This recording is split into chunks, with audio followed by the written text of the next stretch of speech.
For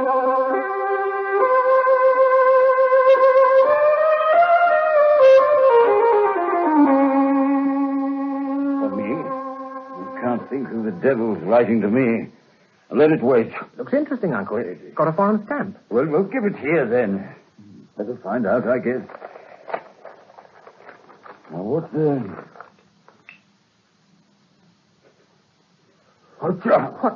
What is it, Uncle?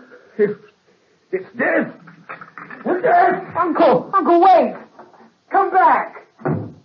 Death rattled in the 5 dry seas that drove Elias Openshaw to frenzy. My name is Watson, Dr. Watson, and I was privileged to share the adventures of Sherlock Holmes. I will tell you what happened in the case of the 5 orange pips, in which Holmes accused himself of a fatal error of judgment, for reasons you will soon appreciate.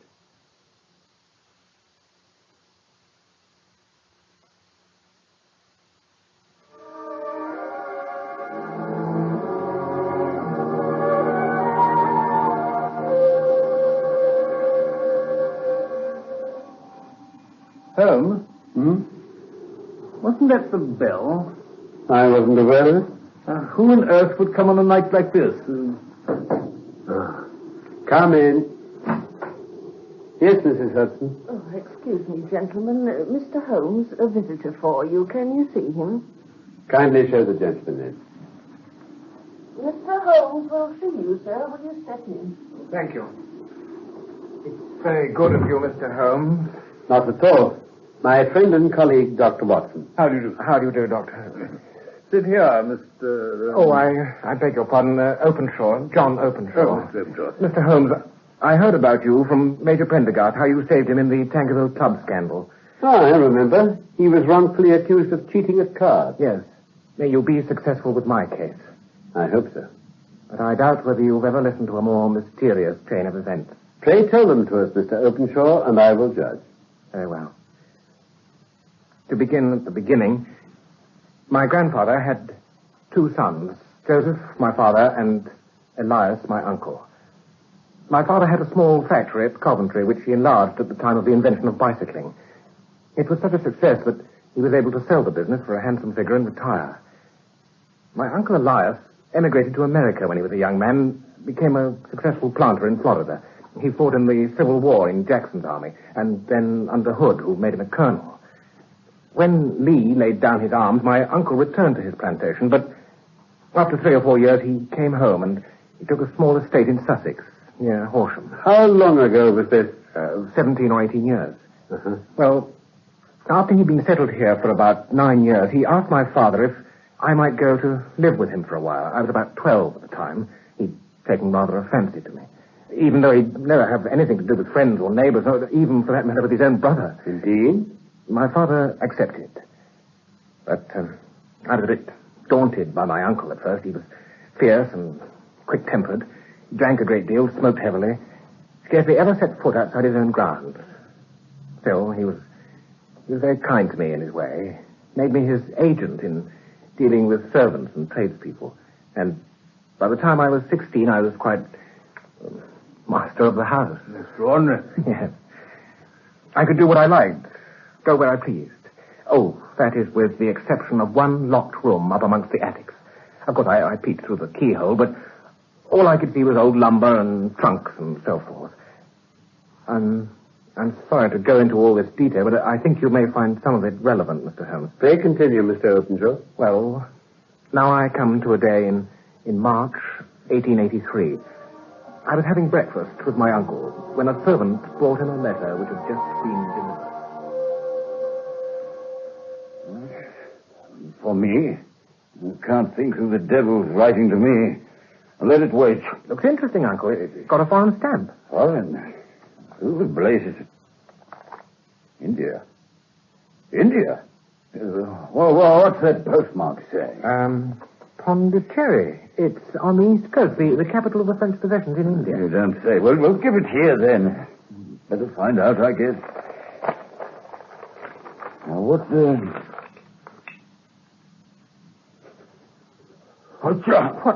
What is it, Uncle?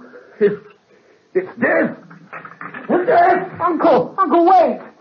Come back! Orange pips. 5 of them.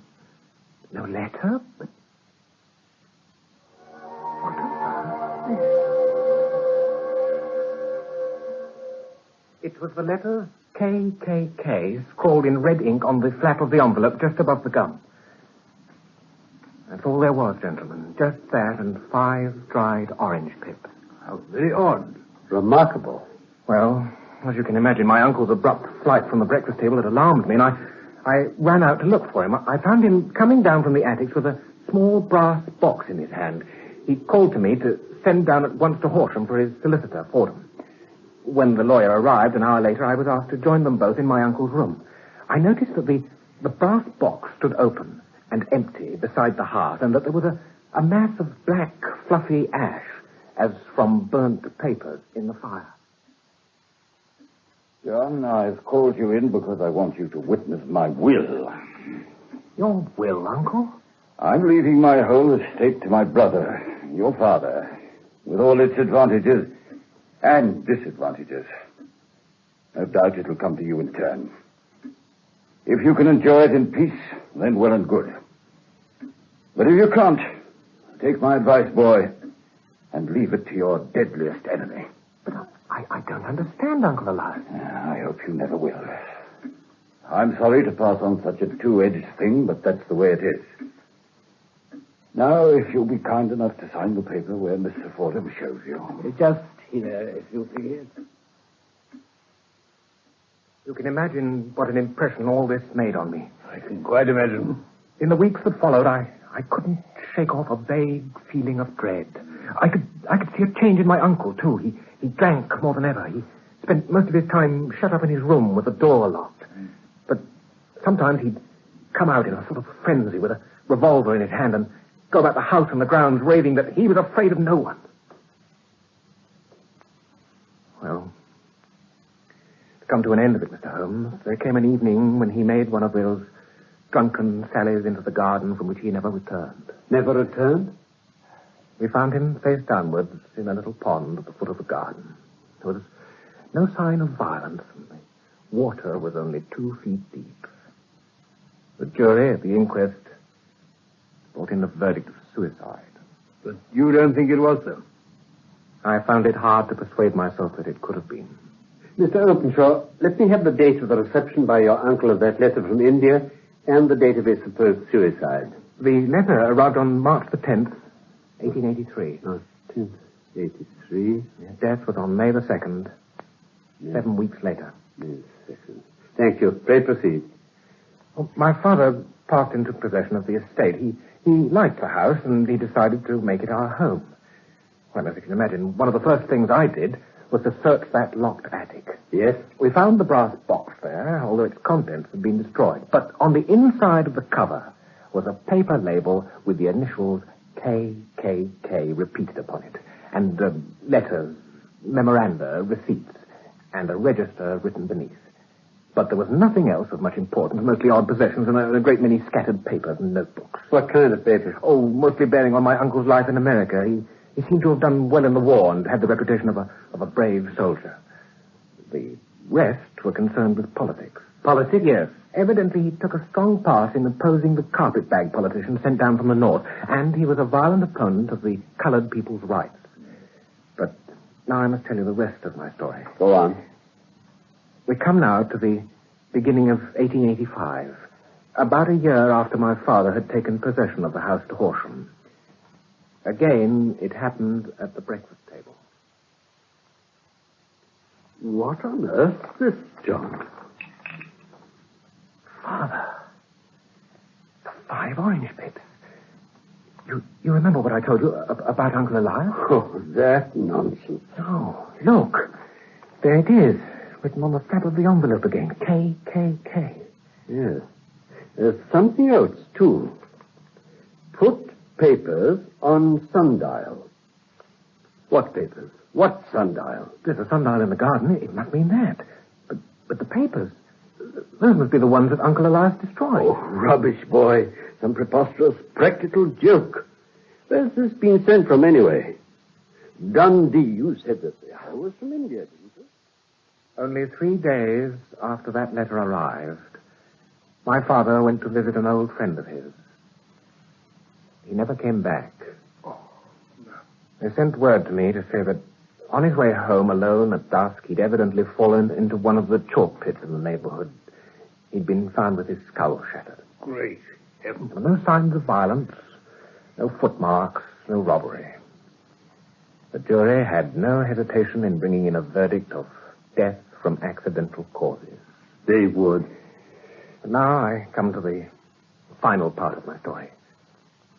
My father met his death in January 1885. 2 years and 8 months have elapsed since then.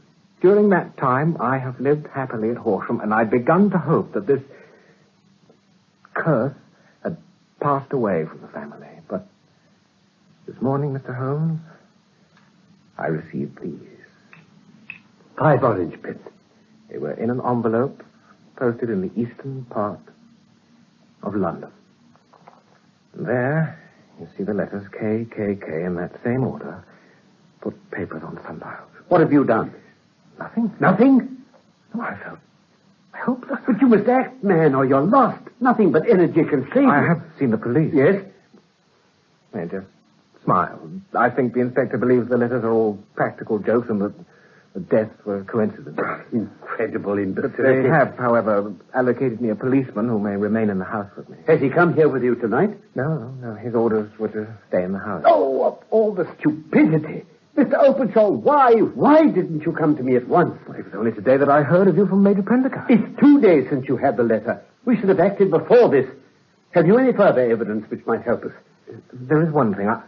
I found this single sheet of paper upon the floor of his room. I only kept it because of the reference to Pitt. Let me see.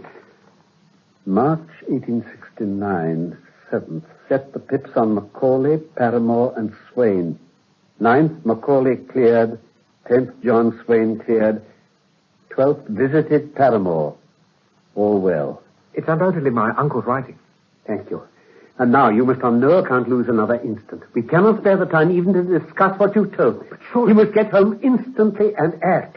What shall I do? There's only one thing to do. You must put this piece of paper you've just shown me into that brass box of your uncle's.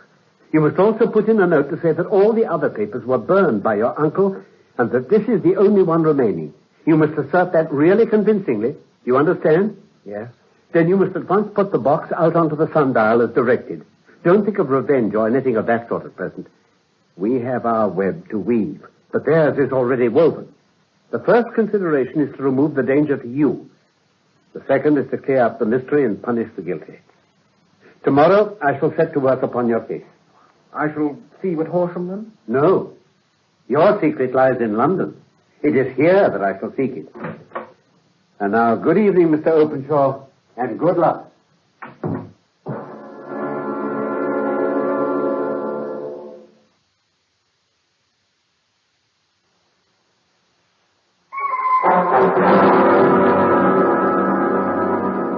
Well, Holmes? Watson, of all our cases, we've had none more fantastic than this. But young Openshaw seems to be walking amid great perils. Well, you certainly took enough pains to warn him about them. But have you any clear idea what those perils are? There can be no question about them. Then what are they? Who is this KKK, and why does he pursue this unhappy family? Kindly hand me down the letter K of the American Encyclopedia. K, U to L. There you are. Thank you. Now, let us consider the situation and see what we may deduce. In the first place, we may start with a strong presumption that Colonel Elias Openshaw had some very strong reason for leaving America. Men at his time of life do not change all their habits and exchange willingly the charming climate of Florida for the lonely life of an English provincial town. No, indeed. His extreme love of solitude in England suggests the idea that he was in fear of someone or something. So we may assume as a working hypothesis that it was this which drove him from America. Yes. As to what it was he feared, we can only deduce that by considering those fateful letters. Now, what were their postmarks again? The first was from Pondicherry in India, wasn't it? Yes. The second from Dundee and the third from London. From the east of London. What do you deduce from that? Well, they're all seaports, so the writer was on board a ship. Excellent. We have a clue already. Yes, Watson, the strong probability is that the writer was on board a ship. Now, consider another point. In the case of Pondicherry, 7 weeks elapsed between the threat and its fulfillment. In the case of Dundee, it was only some 3 or 4 days. Yes, that's very true. Does that suggest anything? Well, only that the distance is greater. There is at least a presumption that the vessel in which the man or men are is a sailing ship. It looks as if they always sent their singular warning before them when starting upon a voyage. You see how quickly the deed followed the sign when it came from Dundee. Well, that's true. The letters would come, of course, by steam mailboat, but a sailing ship would take all that much longer to get here. Exactly. Yes. And now you see the deadly urgency of this case, and why I urged young Openshaw to caution. The blow has always fallen at the end of the time which it would take the senders to travel the distance. But this latest letter only comes from London. Great heavens, Holmes, this is terrible. But you still haven't told me what it all means. The papers which Elias Openshaw kept in that brass box are obviously of the deepest importance to the person or persons in the sailing ship. Person? Yes. I think there must be more than one of them. A single man couldn't have carried out 2 killings in a way to deceive a coroner's jury. Well, then? What, don't you see? KKK ceases to be the initials of an individual. It becomes a badge of a society. But of what society? Have you never heard of the Ku Klux Klan? The what? I see you haven't. Well, what says the encyclopedia? Kentucky, Kittiwake, Knoxville. Here we are. Ku Klux Klan. A name derived from a fanciful resemblance to the sound produced by cocking a rifle. This terrible secret society was formed by some ex-Confederate soldiers in the southern states after the Civil War, and it rapidly formed local branches in such parts as Tennessee, Louisiana, the Carolinas, and Florida. Uh-huh.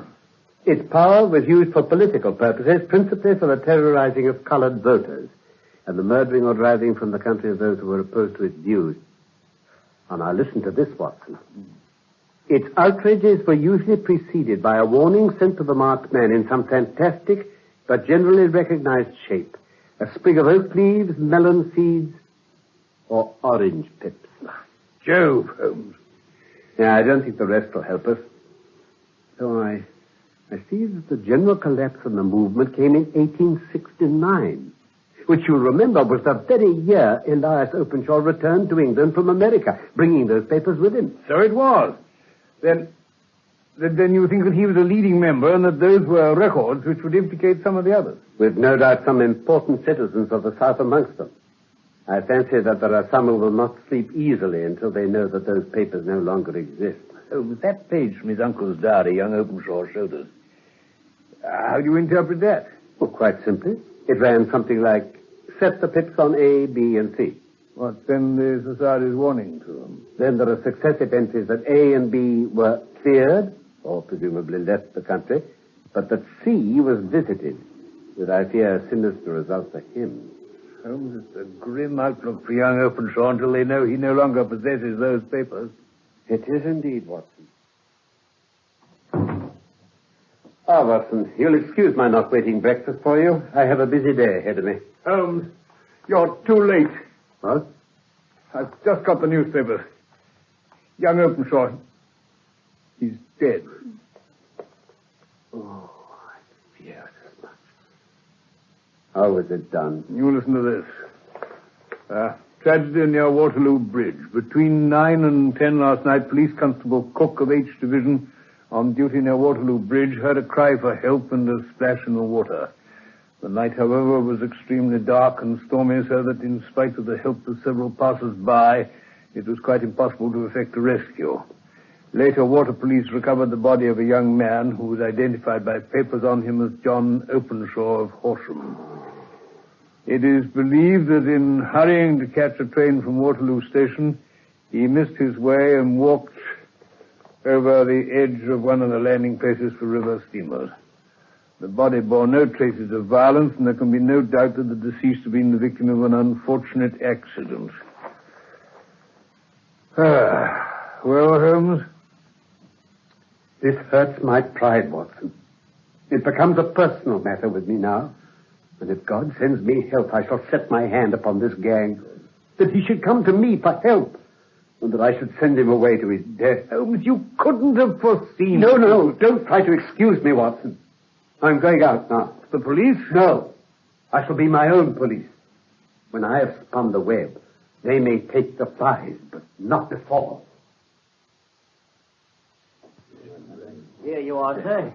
This is a list of every vessel which touched at Pondicherry in January and February 1883. 36 of them in all. Thank you. Now, let's see.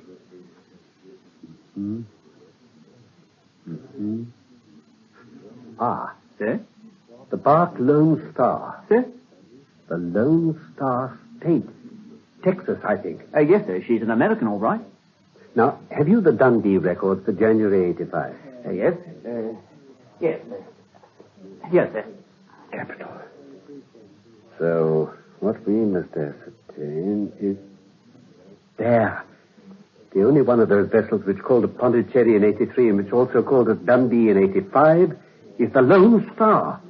There's no question, I take it, that this is the same Lone Star on each occasion. Oh, none at all. We know her well. Captain James Cahoon. Ah. And where is she now? Well, since you're so interested in her, sir, it's a pity you didn't call here 24 hours earlier.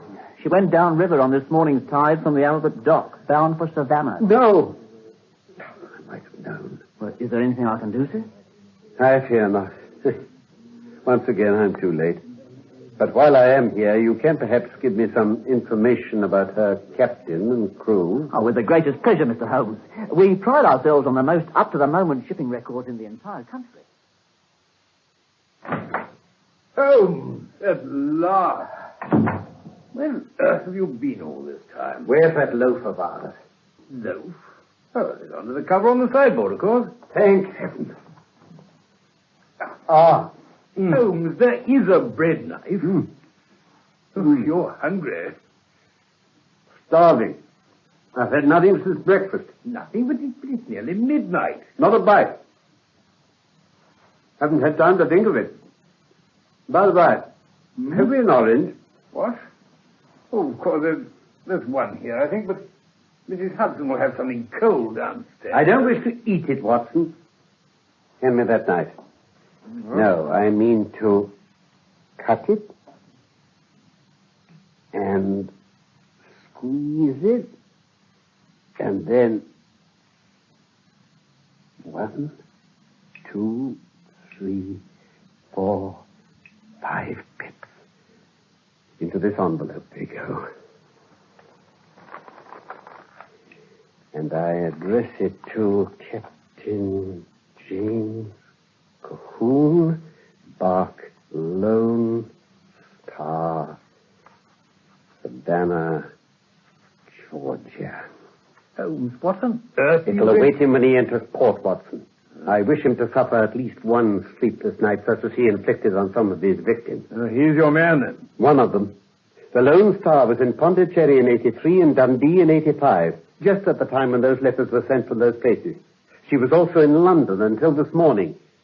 And I learned that her captain and the only 2 other Americans aboard her were absent from her on some mysterious errand last night, from which they returned drunk and triumphant. Who told you this? The stevedore in charge of her loading. She left on the morning tide, and today's northeasterly wind in the channel will have taken her well past the good winds by now. That's undoubtedly right. There was nothing left but to cable to the police at Savannah. And now to send this letter off by the fastest means. I do not wish Captain Cahoon to escape this little taste of his own medicine before he's arrested and sent back here on a triple charge of murder. Instead of KKK, Watson, I shall inscribe this envelope's flap with SH, so that they may learn that one as cunning and resolute as themselves has been upon their track. But there is a flaw sometimes in the best laid of human plans, even in those of Sherlock Holmes. Very long and severe were the equinoctial gales that year. We waited long for news of the Lone Star, of Savannah. None ever came. But at long last, Far out in the Atlantic, a shattered sternpost of a boat was seen swinging in the trough of a wave with the letters LS carved upon it. And that is all we shall ever know of the fate of the Lone Star.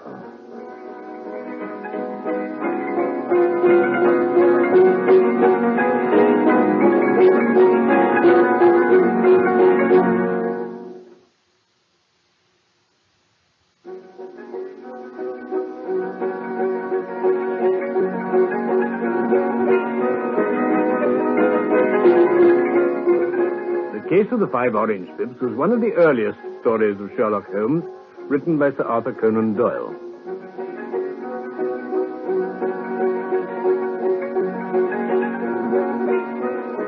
In real life, my name is Norman Shelley. My old friend Carlton Hobbs played Sherlock Holmes, and I was Dr. Watson. The script for this BBC production from London was by Michael Hardwick. And I look forward to the pleasure of your company again soon for more of the Adventures of Sherlock Holmes.